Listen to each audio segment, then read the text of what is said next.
ఇదిగో నా జీవితం దేవా నీకంకితం, బ్రతుకైనా చావైనా నీ కోసమే.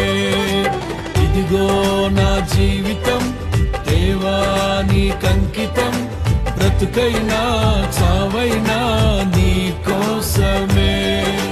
నాకున్నది నీ ఒక్కడివే, నే బ్రతికేందుకు నీ ప్రేమ చాలయ్యా. ఆరాధింతును నా పూర్ణ హృదయముతో, నిన్ను ఘనపరతును